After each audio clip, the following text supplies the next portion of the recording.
Pessoal, espero que estejam todos bem. E hoje a gente vai falar um pouquinho da relação de polímeros com o meio ambiente. Então, antes disso, vamos ver o que é o polímero, o que são os plásticos, não é mesmo?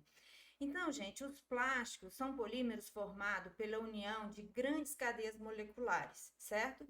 Formando o que a gente chama de macromoléculas e a partir de monômeros. E essa reação é chamada de polimerização, certo? Que pode ser de adição ou pode também ser de condensação. Então, aqui na figura, ó, eu mostro o monômero, certo?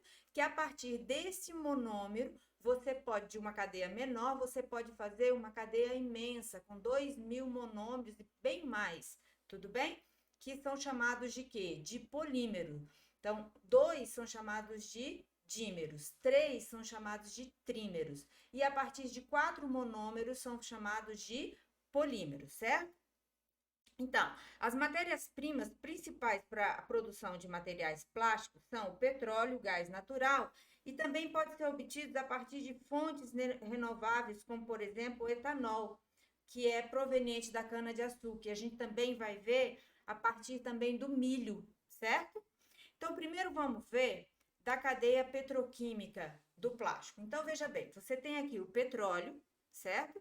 Aí, a partir do petróleo, você extrai a gasolina, óleo diesel, ou seja, você vai para o refinamento do petróleo. Aí aqui, você está vendo essa nafta aqui que você produz? Aí ele vai para a primeira geração, ou seja, você vai fazer uma reação de cracking do petróleo, certo? E também pirólise, que é a quebra, né? Que é um processo de reforma catalítica. Então, você chama aqui de primeira geração. Então, tem o eteno, o propeno, o buteno, o butadieno, benzeno, tolueno e xileno. Depois que você obtém isso aqui a partir de a reforma catalítica e de pirólise, que é o cracking, você vem agora para a segunda geração, que é aquela reação de polimerização que eu falei para vocês, que você pega um monômero, vai juntando e formando o quê? Um polímero, certo? Então, por exemplo, o eteno, ele é usado para fazer o polietileno. Onde é usado o polietileno? Em sacolas plásticas e brinquedos. Você também tem aqui, por exemplo, o propeno, certo? Que vai fazer o polipropileno, que é empregado em quê? Para fazer a embalagem. Então, dessa segunda geração, você vai para a indústria de quê? De transformação, certo? E o que é essa indústria de transformação, gente? É que você vai pegar esses produtos da segunda geração, que são formados, e produzir a obtenção de produtos petroquímicos finais, por exemplo, como pesticidas, calçados, cosméticos, que mais? Borracha sintética, fertilizantes e alguns produtos farmacêuticos também. E inúmeros, né? Inúmeros aí de produtos que você podem fazer a partir dessa segunda geração. Aí depois vem o comércio consumidor, que é embalagem para alimentos, embalagem de bebidas, utilidade, que aí que vai ser o quê? Para o uso da população, ok?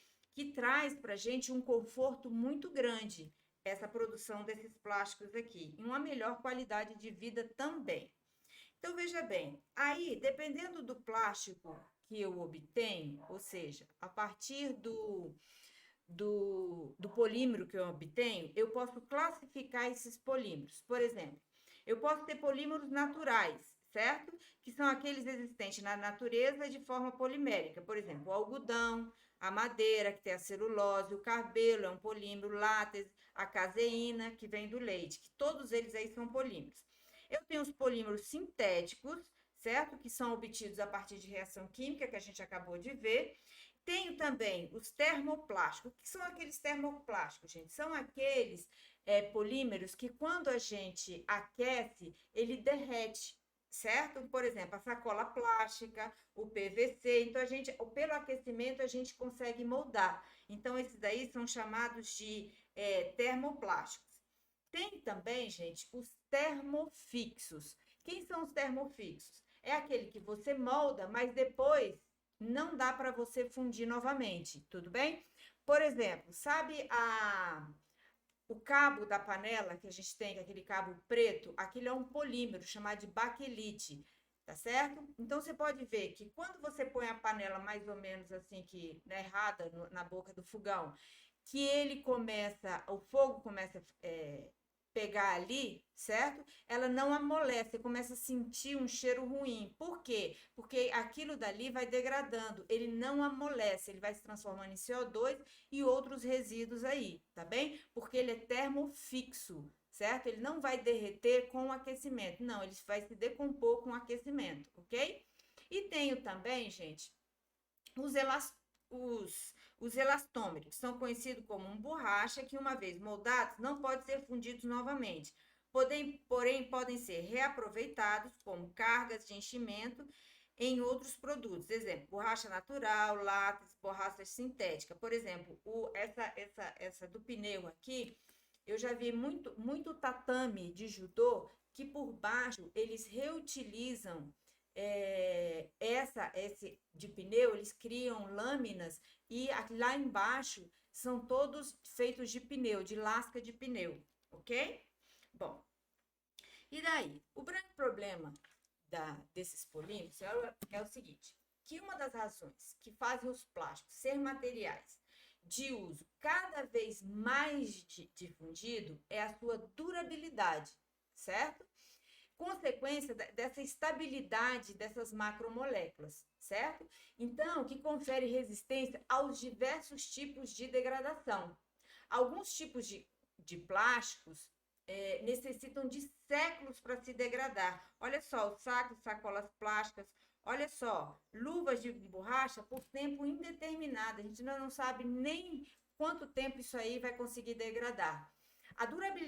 Se a durabilidade dos plásticos é uma vantagem, por outro lado, representa um sério problema ecológico, pois são muito usados na fabricação de embalagens, usualmente descartados após a utilização. Por exemplo, você toma um cafezinho, toma ali, aí imediatamente você joga fora. Não é igual a xícara, que você vai lá, lava e reutiliza, não. Então, esse lixo, né, esse descarte, vai se acumulando muito ao longo do tempo na natureza, certo? Então, o plástico, ele tornou-se, os polímeros, né, se tornou um símbolo da sociedade de consumo descartável. E é atualmente, gente, o segundo constituinte mais comum do lixo após o papel. Então, hoje em dia, você encontra muito mais plástico do que papel no lixo descartado. Então, olha só, entretanto, a opção de não utilizar as matérias plásticas é considerada inviável por muitos especialistas. Por quê, gente? Que afirmam que a substituição desses por outros materiais, tá? Como papel, madeira, vidro, metais, como era antigamente, implicariam no aumento do volume do peso do lixo e, consequentemente, dos custos com a coleta e tratamento, certo? Então, a gente não pode esquecer que a substituição de embalagens plásticas por papel significa também um aumento no consumo de árvores e destruição de florestas, que é um problema grave no nosso país, né, no Brasil. Então, as diferentes comunidades em nosso planeta, principalmente os habitantes de grandes cidades, eles enfrentam atualmente um grande desafio: solucionar o problema do lixo, certo? Que tem sido necessário em aterros sanitários cada vez maiores e mais distantes dos centros urbanos para acolher um impressionante volume de lixo que produzimos diariamente, certo? Então, gente, eu tenho aqui, ó, esse descarte, eu tenho dois tipos de descarte de lixo. Eu tenho o pós-industrial e o pós-consumo, certo? O que é o pós-industrial? Os quais provêm principalmente de refugos de processo da produção e transformação, aparas, rebarbas, né? Que é quando você vai fabricar aqueles polímeros, né? A partir da terceira geração, que você vai para a indústria de transformação, lá na indústria eles têm um descarte pós-fabricação, ou seja, pós-industrial. E também tem o pós-consumo, certo? Que são descartados pelos consumidores, é a maioria proveniente de embalagens, né? Todas as embalagens que a gente tem, você pode olhar ali quando você vai no supermercado, a grande maioria das embalagens hoje, elas são feitas de quê? De polímeros, né? Então, você cria aqui os aterros sanitários, certo? E também eu tenho o quê? A reciclagem. Então, o problema é, primeiro, você tem que fazer um descarte consciente, da maneira correta, certo? Para que venha para a indústria de quê? De reciclagem desse material descartável. E olha só, gente, a reciclagem, ó, o lixo brasileiro contém de 5 a 10% de plástico. Do total de plásticos produzidos no Brasil, só é reciclado 15% do plástico descartado. A reciclagem do plástico existe cerca de 10% da energia utilizada no processo primário. Então, sabe quando ele produziu o plástico lá? Reciclar, você gasta só 10% do que fabricar o mesmo plástico. E os plásticos recicláveis são potes de todos os tipos, sacos de supermercados, embalagem para alimentos, vasilhas, recipientes e artigos domésticos, tubulações e garrafas de polietileno tereftálico, que é o PET, que convertido em grãos é usada para a fabricação de cordas, fios de costura, cerdas de vassouras e escovas. Inclusive, aqui na construção do estádio Mané Garrincha, aquelas cadeiras do Mané Garrincha, elas foram construídas a partir da reciclagem de garrafas PET da Coca-Cola. Então, elas são vermelhas porque quem fez a reciclagem, né, a Coca-Cola, que o símbolo dela é vermelho, certo? Então, foi ali todo reciclado de garrafas PET. Os não reciclados, cabos de panela, que é aquele que eu falei que é baquelite, botões de rádios, pratos, canetas, bijuteria, espuma, embalagem a vácuo, fraldas descartáveis. Então, aí, ó, esses aí já não são mais o quê? Recicláveis. Então, você está vendo a quantidade não reciclável é bem menor do que o quê? Os recicláveis. Então, a gente só fazer o quê? O descarte correto desse lixo, desse polímero. A fabricação de plástico reciclado economiza 70% de energia, considerando todo o processo de exploração da matéria-prima primária até a formação do processo final, da produção final. Lembra aquela cadeia que eu botei para vocês do processo petroquímico? Se você faz a reciclagem para obter o mesmo material, você está economizando 70% da energia, certo? Então, você só consome 30% da energia. Então, hoje em dia, é muito melhor reciclar do que produzir o plástico que a gente vai consumir. Bom, dentro daquelas classificações, aí agora a gente vai voltar para os biopolímeros. Quem são os biopolímeros, gente? São polímeros obtidos a partir de fontes de matéria-primas renováveis. Os biopolímeros podem ou não ser compostáveis, ou seja, eles podem ser ou não biodegradáveis.